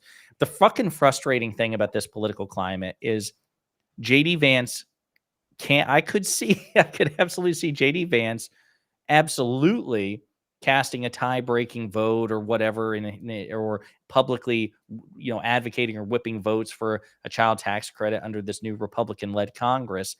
And of course, Democrats are going to vote for it. You're not going to have, unless there's truly a poison pill there, you will not have Democrats vote against it. But the frustrating thing will be that he and his party, when Democrats were in charge, to avoid giving Biden a win or Kamala a win, voted against. I mean, the child tax credit sunset in 2022, all 50 Senate Republicans voted against it, and Joe Manchin. But then Schumer blew the dust off it right before the election.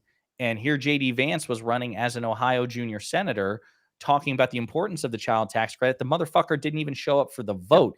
And nobody cares. Like, that's the thing. Like, I just go back to my longstanding frustration where this entire system is rigged so that Republicans can do the most painfully, hypocritically cynical thing.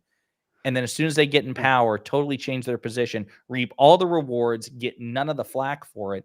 And I think this is something that we're going to have to continue to push back against. We always have to keep in mind that all of these things that we're talking about, like from, how do we structure the platform and what's the exact phrasing that we use and what can we put the Republicans on the record for?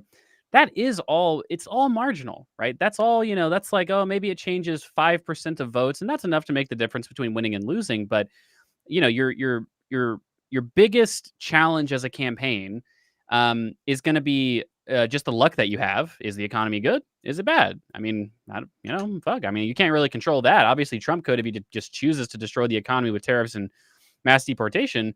But that's just luck based. Like, what are you going to do about that? And then when it comes to getting your base out to vote, that's a big challenge for both parties. And it's not, I guess. Frankly, it's not clear to me like how actually good either party is at just like turning out their base. I mean, obviously, people talked about how good the Democrats' ground game was relative to the Republicans. A lot of good that did. Millions of Democrats just decided to sit out anyway, right? So, a lot of it's luck, and you're only kind of operating on the margins here, but it does make a difference. I mean, obviously, like if 1 percentage point swing in favor of Kamala is probably the Democrats winning the House and the presidency, right? So. It's a small difference that it makes in the grand scheme of things, but, it could definitely in a polarized environment tilt the Democrats into winning and losing. And, these all kind of add up, accumulate over time. One thing that we haven't talked about, I'm curious what you guys' thoughts are, is Pete Hegseth, is he just done for? Is he definitely getting voted down? If you're talking, Hutch, we can't hear you. You're muted, Hutch. Yeah. No, I was calling out subs. Yeah. Oh, gotcha. Okay. He's in trouble, it looks like, but I don't. Who knows? And nobody knows. Like, is Tulsi going to get confirmed? Is RFK going to get confirmed? Is Hegseth? There's some question marks there. I feel like Tulsi and RFK are like thanking God for the fact that Pete Hegseth exists, because now they're not. It's like we went from Matt Gaetz to now it's Hegseth. And we'll see if, the Reaper knocks on his door, and now maybe we'll move on to Tulsi after that. Like, who will be the next person to get a whole heap of shit? The Kash Patel one is really scary. Like, he just sent a letter to Olivia Troy. Yeah, somebody who appeared on a CNN panel and said that he would lie about intelligence operations. If that was her opinion, is that he would lie about this, and he's threatening to sue her for slander. It's like, good luck with that one. After repeatedly, threatening on Steve Bannon's War Room podcast and other places, to go after Donald Trump's critics and political enemies. Yeah. And I think on the merits, Patel is the most dangerous out of all of them. And I include Tulsi Gabbard in that as well, because he has a sycophancy and spite streak that even she doesn't have. And yeah, it's incredibly worrisome. Plus the fact that, Trump has ways around Senate confirmation for FBI director. He could just make, he could hire Kash Patel, make him like assistant director of the FBI. That doesn't require Senate confirmation, and then fire Ray. Exactly. And then you're automatic, acting FBI director for I think 200 plus days. And so I would say Hegseth is scary too. I mean, he's a full on Christian nationalist. He believes that he thinks the Crusades were based, and he truly believes that we're in a spiritual war right now. It's like the Christian West versus the atheist, communist left, or I'm sorry, the Christian right versus the atheist communist left. And it's he's bad, real bad. And that's why I think that I imagine many people do that, you know, that maybe Trump is actually going to seriously pursue some of his more unhinged campaign promises, and it's not a feint because it's reflected in his cabinet nominees. I mean, Stephen Miller isn't even going to be in the cabinet, doesn't require Senate confirmation, Deputy White House Chief of Staff policy. And, a lot of the reporting is that a lot of these cabinet officials, they're just going to be figureheads and Trump's going to run everything out of the White House. So like, I've heard that about Marco Rubio because a lot of people are like, well, Rubio's a neocon. He's complained about Trump in the past. Why would Trump pick him? And for me, it's two things primarily, which is I think Trump really enjoys watching people who previously opposed him publicly twist themselves to bend the knee. Number two, he knows that Rubio will ultimately do that. Rubio, I don't think, is a sort of principled person who would ever resign in protest over something Trump did. And number three, the one thing I didn't consider is that kind of what Trump did during his first term when Rex Tillerson was Secretary of State, which is, you had Jared Kushner as the de facto shadow Secretary of State, and he was a senior advisor to Trump. So that Trump is basically just going to run everything out of the White House, and these people are going to be formalities. Yeah, it's really fucking scary. Of course, you only need 4 defections from Republicans to tank this, but I think as a general proposition, betting against Republicans betting on a Republican standing up to Trump, I think probabilistically is just a losing bet. I think that I don't know. I think an interesting dynamic will be to see like how the House management ends up working because my understanding is that they do vote on the sort of standing rules at the start of each session. That was where the Matt Gaetz sort of like only one person should be required to call for a new speaker election if they want. And so it'll be interesting to see how stubborn in opposition the like very right wing crazy MAGA types are in the House, like your Thomas Massey and your Marjorie Taylor Greens and your Lauren Boeberts and stuff like that. And one thing that I think people aren't talking about as much as they should is, you do have like I think I could see like Henry Cuellar switching and being a Republican. He is currently being investigated by the DOJ, and I could totally see a situation where Henry Cuellar is like, "Look, my district voted for Trump, and I'm under investigation, and I'm literally so conservative that the Club for Growth endorsed me. So wouldn't be the first time a Texas politician switched from Democrat to Republican. So I mean, yeah, but also I don't think that there's as much. I guess there's always a danger of the internal fighting in the House Republicans, but I think the fact that Trump is president will mitigate a lot of that because much of the infighting in the House before was because they had to deal, in order to get anything passed, like must pass bills, they had to contend with President Biden and the Democrats. They tried to be the tail to wag the dog, but ultimately Biden had but the you're upper forgetting, hand. Josiah, the largest shutdown in government history was during a Republican trifecta. That was when they True. had control of the House, and they couldn't even pass a budget because this internal fighting. Like, whatever you want to say about Nancy Pelosi, her caucus control in the House is seemingly historically good.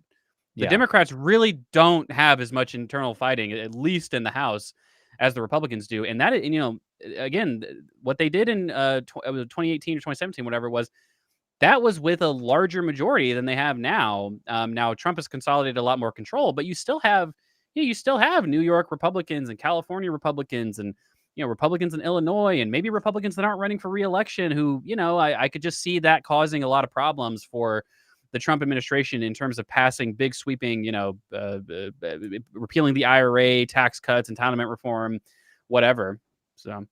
So last question, because we got 7 minutes left, and this is the other big, I think, story of the week, which is that the White House is reportedly considering preemptive pardons for various people.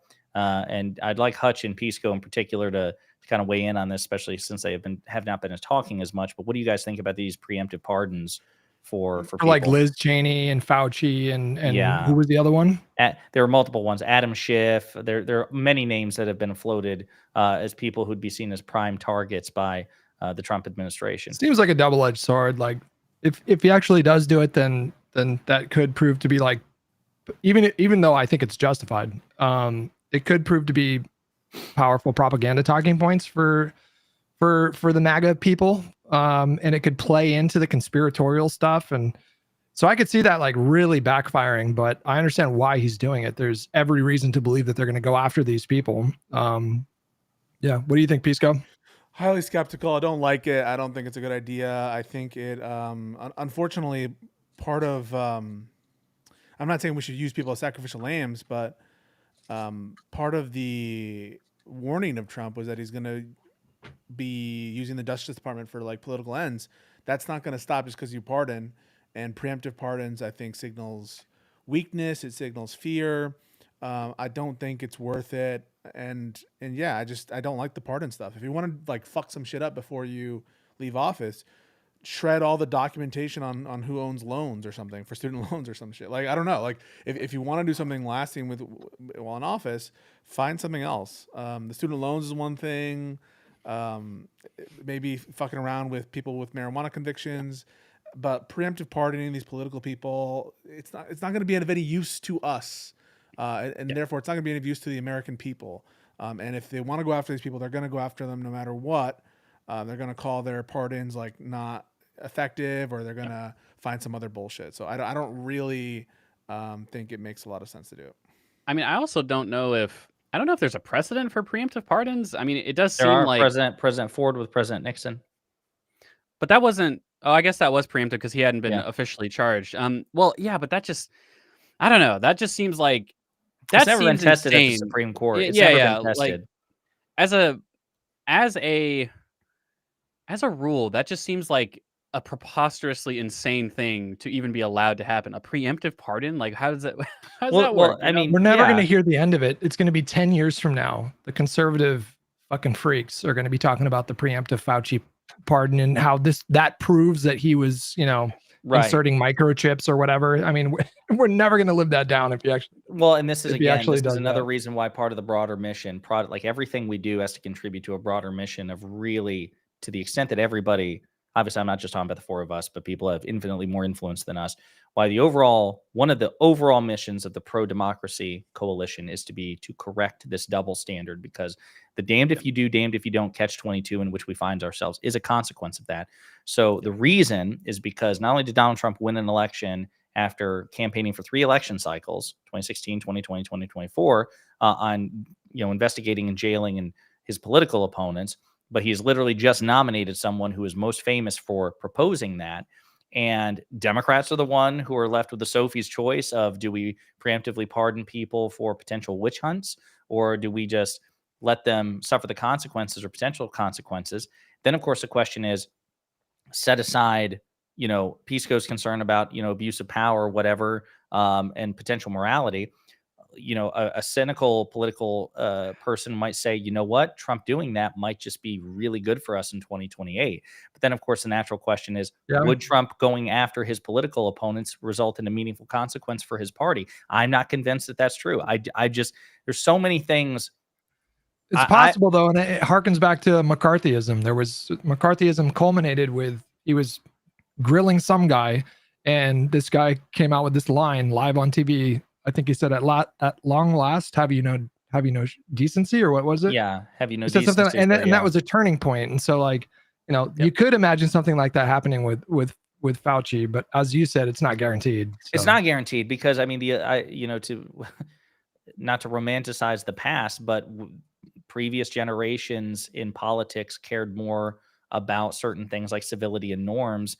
Trump has changed this. Let me put it like this: if Doctor Strange appeared and said Josiah in 14 million timelines in the multiverse, Trump actually does prosecute his political opponents, and in the next poll afterwards is still basically a 50-50 split, I would not be surprised at all. The motherfucker, I mean, January 6th is just a great example of this. Yeah. So but we have got to aggressively correct this. And this is why, going all the way back actually to Hutch with the crystal ball thing, I just want you to make your peace with her. I understand that the populism rhetoric sometimes get on your nerves. But no, I'm not like, I don't have the knives out for her right now. Yeah, I know. I don't even have the knives out. I have. It needs to be a full on. It needs to be a full on side hook. Yeah, but that's the difference, right? So again, if to whatever extent that there are divisions between, that's why I'm trying to put my money where my mouth is. Like interviewing people and like trying to set up. I'm working really hard on that Kalinsky Destiny Bridge. We'll see what happens. Because I just think like the most important litmus test should be, in my opinion, is are you pro-Republican or anti-Republican? I'm not even asking you to be pro-Democrat. That is, I would argue, the necessary implication of what I'm asking. But do you stand in opposition to MAGA and Donald Trump? And if you do, then you can be Kyle Kalinske, Waja Ali, Mehdi Hassan, Crystal Ball, Destiny. You can be Liz Luke Cheney. Beasley, Liz David Cheney. No. No, probably not that one.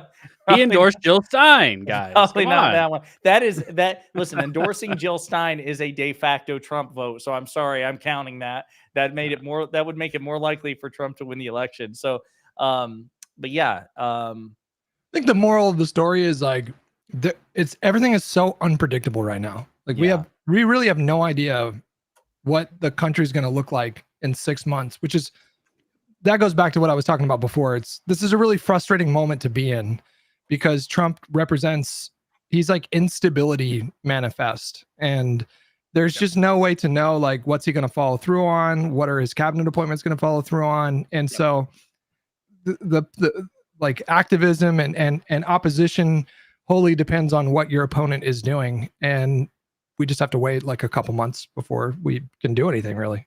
Econo Boy, where were you on the pardons? Because I don't think you're the only one who didn't comment on it. Oh, sorry. Yeah, I thought I did. I think that would be. I think generally speaking, that's just such an insane legal mechanism. Oh, gotcha. That So you were saying don't do it as a consequence of the. It should probably never. Yeah. It should not even be a legal thing that you can do pre-pardon. But okay, but you're ducking this. I'm sorry, I'm not trying to duck it. I don't think Biden should do it. Okay, that's a crazy thing to do. Yeah, like yeah. I'm saying like nobody should do that. That should be illegal. I don't think, and I think that, and maybe Pisco can answer this better than I. My sense of things is that I think a lot of these things will result in a lot of legal harassment. Like I could see like with McCabe, like I could see like some really suspicious broad-based IRS audits.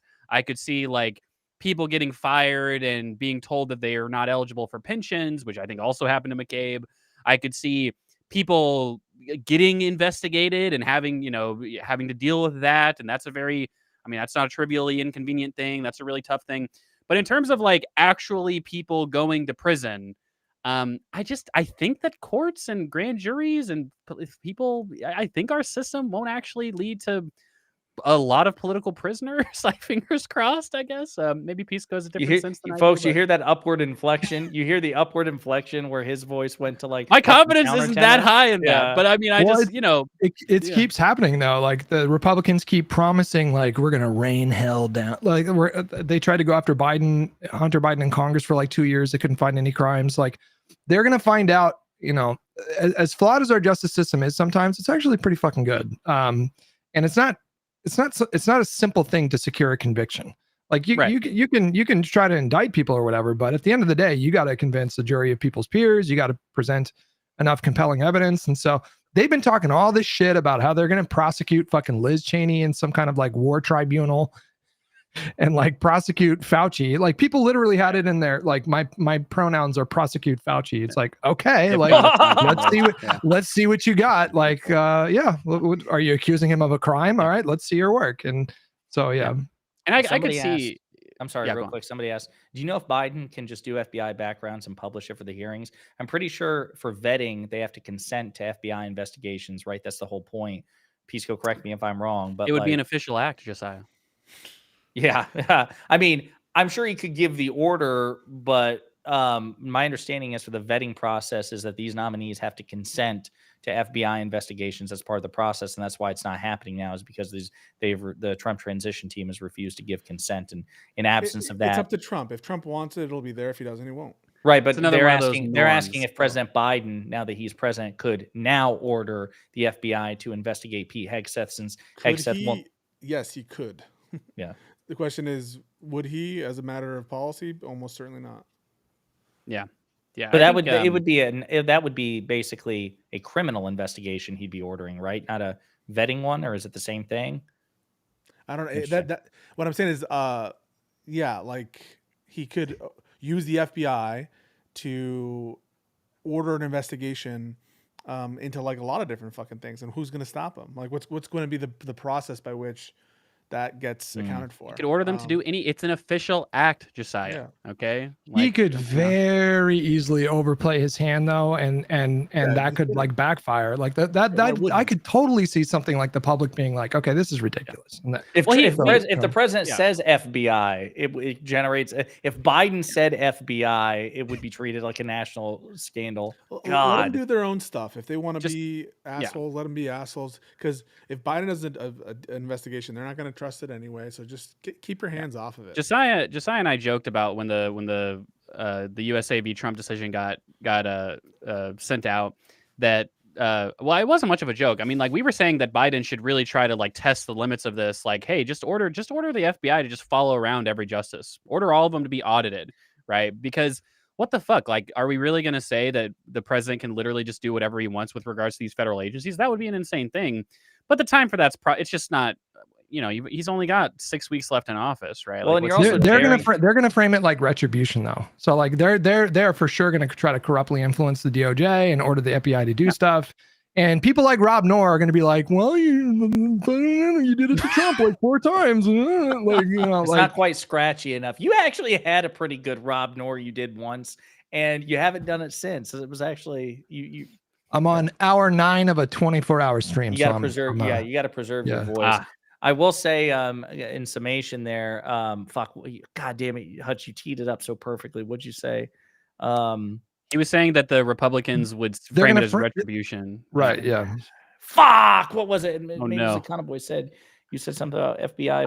I said that I said there's only 6 weeks left in office, so the idea of sending the FBI out to investigate. I can't remember. Anyway, so. Poor Josiah. Boomer moment. Yes, indeed. I've had several. Oh, before we go, I am doing like, so in the room that I record in, it's both like the quote unquote studio, and I also have my personal computer there, and I'm trying to, like, for mental health and everything else, you know, I like to have things clean and organized, and unfortunately many of the walls have been barren too long. And so I've been like putting up wall art, and I added like a nice fake plant over here. Pisco, I want to show you something that I actually ordered, and I thought of you when I did it. Oh, do you guys think that Josiah's girlfriend is going to eventually make his background Christmas themed? Not that would be cute. Ah, what? My wifey did. There's one right there. You can see it. I can see it. Up on the painting. Let's have a look. What you got for the class? Show and tell. So I thought to myself, in the wrong here. I thought to myself, like, what piece of wall art could I possibly have? You motherfucker! Oh no!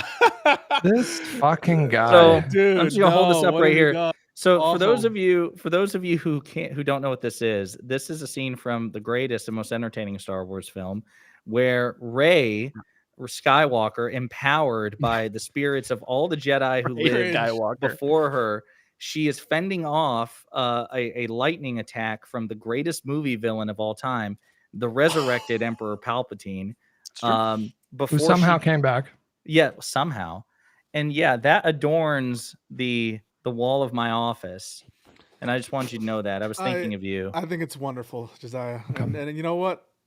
It's beautiful. And Josiah, and my favorite part is when you come, you have the right to have that. Here's my favorite part. When Pisco comes down to Charlotte in February, so we're going to watch an NBA game together, I swear to you, I will photograph him. I will take a picture of him holding this, propping this up. I'm going to have him autograph it right there.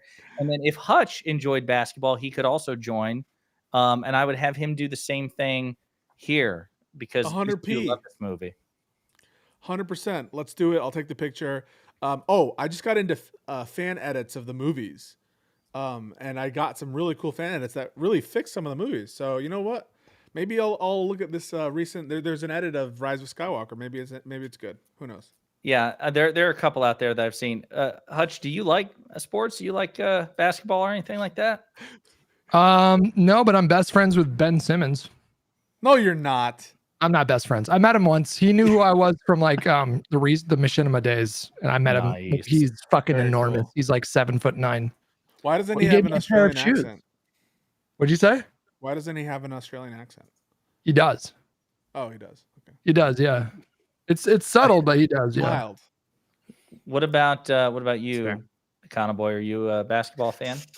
No. At this point in my life, the sports that I watch, I'll catch World's Strongest Man each year, but that's only one competition, and I watch a lot of MMA and grappling. Nice. What'd you think about Stipe losing to?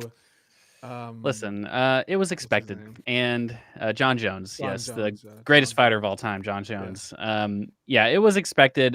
For those of you that don't know, elder abuse was basically broadcast on a pay-per-view, and it was a rough one for And people then to he watch. paid tribute to Trump and to Dana White. So that was He did, yeah. One of the things that sucks the most about being and I don't know if this is true with all sports. I know that every sport has their own wacky characters.